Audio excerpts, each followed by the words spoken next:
네, 안녕하세요. 끝판왕장입니다. 구독과 좋아요, 알림 설정, 그리고 댓글까지 부탁드리겠습니다. 자, 일단은 비트코인이 새벽 사이에 좀 더 내리면서 여기까지 오게 되는데요. 어쨌든 얘가 그 수렴해서 밑에 하단부에 찍고 올라가는 상황이긴 하잖아요. 근데 이게 어쨌든 여기서 끝날 수도 있고 아니면 제가 말씀드린 것처럼 2021년 1월달 같은 그런 상황이 발생을 하면 어떻게 되느냐, 그러면 이제 여기서 좀 더 떨어질 수가 있다는 거예요.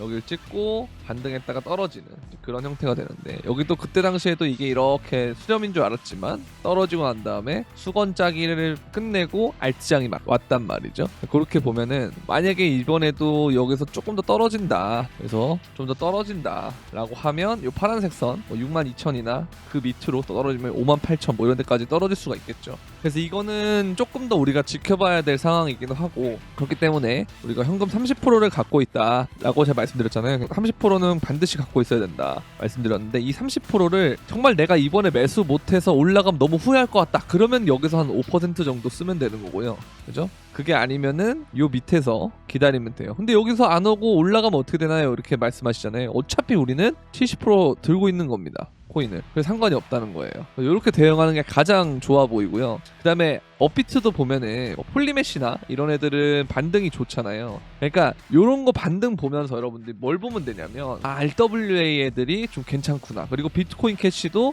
반감기가 효과 보고 있구나, 그렇게 보면 되고, 그다음 체인링크도 너무 그동안 횡보를 했기 때문에 생각보다 요번에 좀 안 빠진 거 보면은 이것도 우리가 크게 보면은 여기에 박스 여기에 박스 이렇게 진행되고 있구나, 그러면 내가 범위를 잡을 때 단기적으로는 여길 보면 되는 거고, 넓게 보면은 이 박스까지 이렇게 해서 분할 매수 들어가면 되겠구나. 그래서 제가 항상 여러분들한테 235를 굉장히 강조를 드리죠. 그래서 235를 사실 여러분들 할 때 이렇게 하잖아요. 그럼 이것도 2에서 235가 돼야 되고 3에서 235가 돼야 되고 5에서 235가 되면은 훨씬 더 매수를 폭넓게 할 수가 있습니다. 그럼 이 범위, 더 넓은 범위에서 구등분을 한다고 생각하면 편하거든요. 이렇게 뭐 이런 식으로 하나 둘 셋 넷 다섯 일곱 이런 식으로 구등분을 해도 되거든요. 그러니까 이거는 좀 더 여러분들에게 운용이 묘해요. 저는 이게 굉장히 합리적이라고 생각을 하고 효과적이라고 생각을 해요. 그럼 여러분들 심리적으로도 굉장히 안정감을 느끼게 되거든요. 그러니까 이번 장은 어차피 대중들이 다 들어와야 끝나는 장이에요. 다 들어오고 벌어야 끝나는 장인데, 지금 조금 떨어졌다고 신규분들은 이미 다 나가고, 그 다음에 또 어떻게 됩니까? 기존에 있던 사람들 혹은 주식이나 부동산 하고 있던 사람들은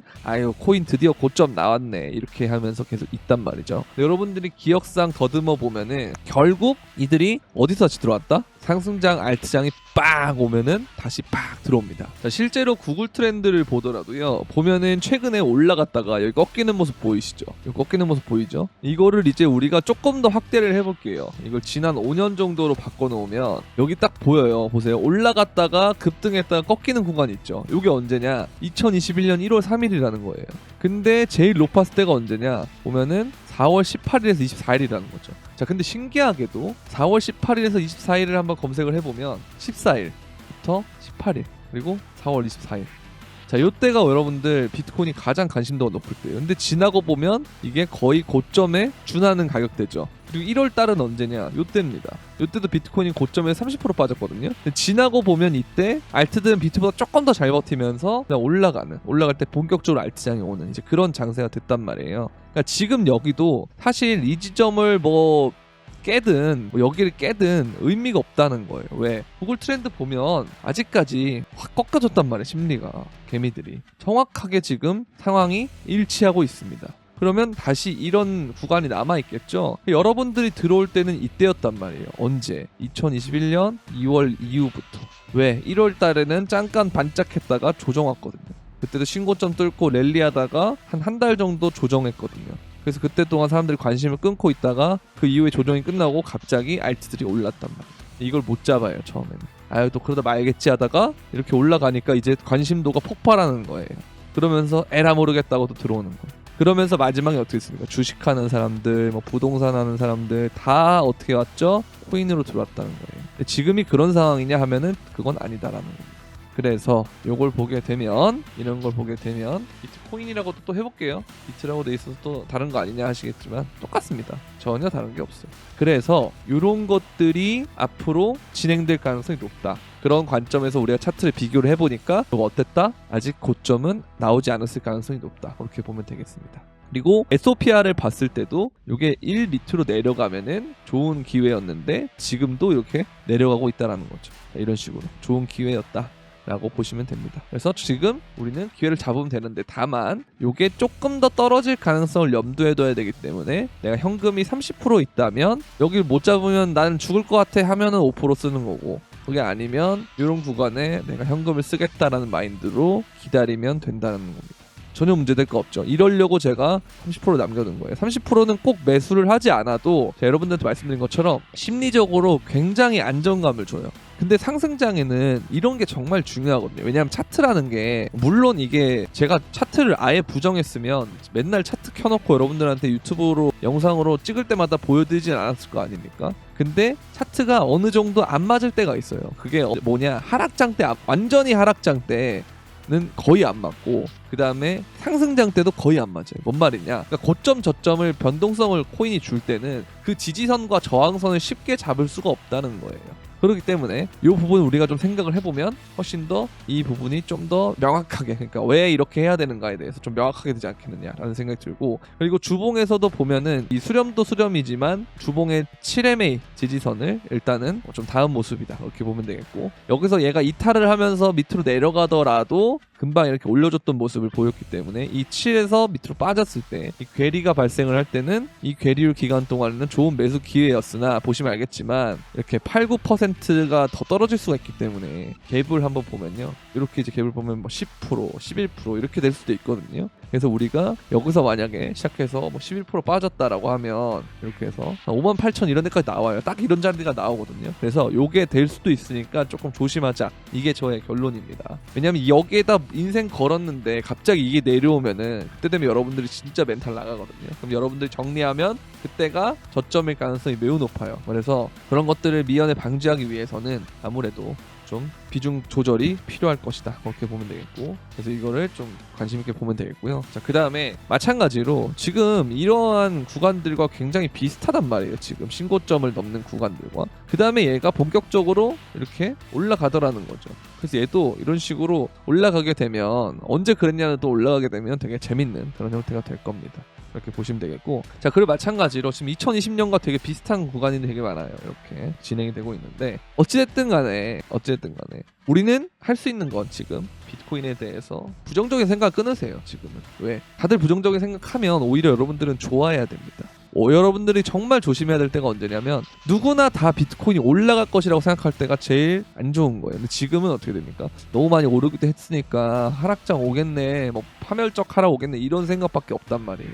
근데 지금 여러분들 꼴랑, 이거 꼴랑은 아니겠죠. 뭐 여러분들 느끼는 여하에 따라서 꼴랑은 아니겠죠.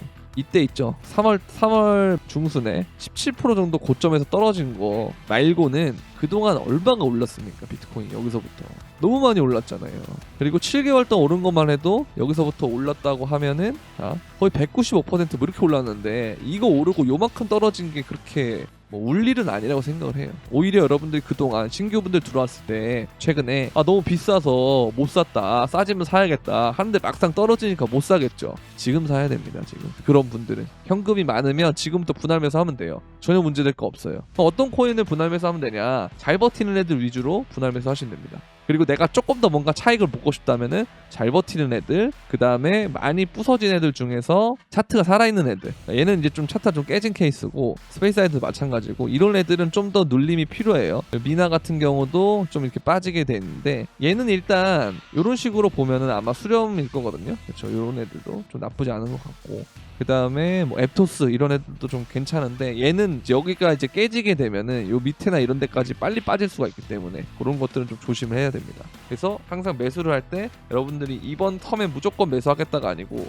범위를 지금은 넓게 잡아놓고, 제가 아까 말씀드렸던 거 있죠, 9등분까지 하는 게 가장 좋아요. 원래 이상적인 건 9등분이에요. 근데 제가 평상시에 9등분 얘기를 안 하는 건 여러분들에게 현실성이 없기 때문인데, 여러분들 실현할 수 있는 그런 가능성이 적기 때문인데, 근데 지금 이렇게 떨어질 거를 우리가 보고 있으면 당연히 9등분 알아서 하게 됩니다. 그래서 제가 지금은 이렇게 말씀을 드리는 거잖아요. 그래서 항상 상황에 맞게 여러분들이, 저도 옛날에 다 그런 과정을 거쳤기 때문에 어떻게 하면 여러분들이 가장 제가 이런 말을 했을 때 잘 들을 수 있을까, 잘 이해가 될 수 있을까, 그런 시점에 맞춰서 제가 거기에 맞게끔 얘기를 해드리는 거기 때문에 지금은 아마 이야기가 쏙쏙 들어올 겁니다. 물론 영상을 안 보시는 분들이 많겠지만요, 찾아보시는 분들은 이제는 이해가 쏙쏙 되실 거예요. 그렇게 보면 됩니다. 자, 그리고 스위스 최대 투자은행 UBS가 고객의 비트코인 현물 ETF 거래 일부 허용한다. 이게 1월 12일 날 나왔는데 실제로 이제 4,700조 원 운영하는 UBS가 다음 주부터 비트코인 ETF 거래를 지원한다라고 돼 있습니다. 시작됐습니다. 이제 또 개미는 또 나중에 들어오게 돼 있어요. 자, 그리고 코인베이스 리서치 총괄, 비트코인 수요는 곧 회복된다. 월스트리트가 주도할 것이다. 왜? 월스트리트가 비트코인 ETF에 의한 실사를 마치고 고객에게 관련 상품을 제공할 것으로 예상된다. 이를 통해 중기적으로 미국의 비트코인 현물 ETF는 상당한 자금을 확보하게 될 거다. 또한 비트코인 반감기 역시 또 다른 촉매제 역할을 할 거다. 그러니까 이게 이렇게 되는데 사실 뭐가 문제될 게 없단 말이에요. 다만 지금 그레이스케일이 던지니까, 어제도 보여드렸잖아요. 그레이스케일이 던지니까 그냥 여러분들이 지금 되게 그냥 불안해할 뿐이지, 그래봤자 그레이스케일은 빠른 속도로 자금이 감소되고 있다고.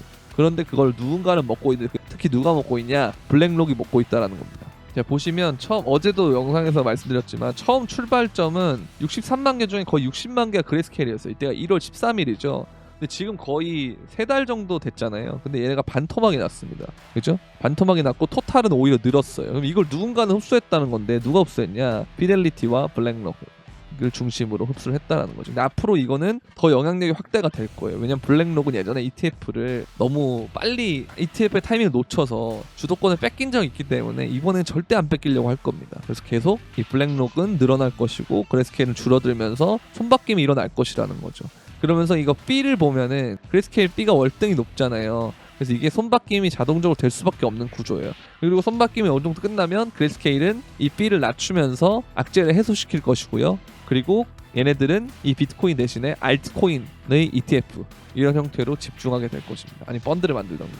그래서 어느 정도는 이제 질서 있는 퇴장을 한다, 그렇게 보면 되겠고, 하필 이 시기에 테더가 10억 달러나 신규 발행이 됐습니다. 이거는 돈을 풀 수 있는 역량이 많아진다는 소리겠죠. 그렇죠? 굳이 현금에서 테더를 만들어낸다라는 거기 때문에 이거는 코인에서 호재가 될 수 있다라고 보시면 되고요. 자, 그 다음에 코인베이스에서 3만 비트코인 상당의 대규모 출금이 발생을 했는데, 이거는 기관 매입이나 현물 ETF와 관련이 있어 보인다. 해당 출금은 4월이 시작되면서 비트코인 가격 급락과 함께 발생했다. 딥을 고래들이 사고 있다, 이렇게 보시면 됩니다. 이해되세요? 이런 것들 되게 중요한 부분입니다. 자, 그럼 이거에 대해서 우리가 좀 더 연장성산으로 가면은 지금 거래소 유지 물량이 역대 진짜 역대급이에요. 줄어드는 속도가. 그죠? 거래소의 물량이 빠진다는 건 대부분 매집의 가능성이 되게 높다라고 보는데요. 근데 이런 과정에서 우리가 지속적으로 거래소 물량이 빠진다는 건, 아까 코인베이스의 얘기도 보셨지만 고래가 중장기적으로 봤을 때 비트코인 움직임을 좋게 본다라는 그런 얘기를 하는 거거든요. 그러니까 이런 부분을 우리가 좀 생각해 보니까 이게 아직까지 뭔가 끝날 것 같진 않다라는 생각이 들기 때문에 여러분들이 어떻게 해야 된다? 멘탈을 지금은 잡으셔야 된다라는 그런 말씀을 드리고 싶습니다. 일단 오늘 아침 영상은 여기까지 하도록 하겠고요. 여러분 도움이 되셨다면 구독과 좋아요, 알림 설정, 그리고 댓글까지 부탁드리면서 저는 이따가 시간이 되면 오후 영상으로 찾아뵙겠습니다. 그럼 안녕.